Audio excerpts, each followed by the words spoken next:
বিষয়টি চর্চা হবে যে নতুন বছরের আগে কিন্তু রাজ্য বেশ কিছু কর্মচারীদের সুখবর নিয়ে আসলে রাজ্য সরকার। রাজ্যের মুখ্যমন্ত্রী মাননীয় মমতা বন্দ্যোপাধ্যায়ের উদ্যোগে অর্থ দপ্তর একটি বিজ্ঞপ্তি দিয়ে পরিষ্কার জানিয়ে দিয়েছে। দেরি না করে আমরা চেষ্টা করবো যে সরকারি কর্মচারীদের জন্য কী কী বিষয়ের উপরে রাজ্যের মাননীয় মুখ্যমন্ত্রী এবং অর্থ দপ্তর একটি বিজ্ঞপ্তি দিয়েছে। বলা হয়েছে যে ডিসেম্বর জানুয়ারি মাসে এমনিতেই বেশ কিছু ছুটি আমেজ তো অবশ্যই থাকে।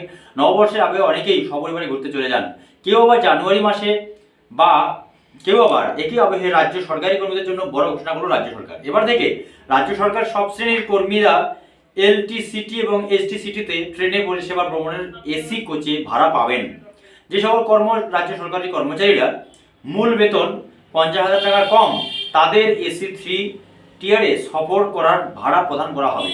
50,000 টাকার বেশি মূল বেতন পাওয়া কর্মীরা এসি 2 টিয়ারে ভাড়া দেবে সরকার। এছাড়াও যে সকল ট্রেনে শুধুমাত্র চেয়ার কারের বন্দোবস্ত রয়েছে সেখানে এসি শ্রেণীর ভাড়া পাওয়া যাবে।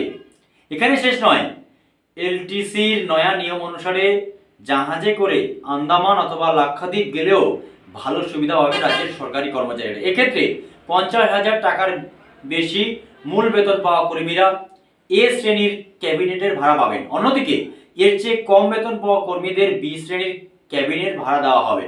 উল্লেখ্য, রাজ্য সরকারি কর্মচারীরা 5 বছর অন্তর পরিবারের ভ্রমণ করার এই ভাতা পেয়ে থাকেন। এর আগে তারা এতখানি সুযোগ সুবিধা পেতেন না। বেশিরভাগ ক্ষেত্রেই নিজেদের পকেটে টাকা খরচ করে তাদের চলতে হতো।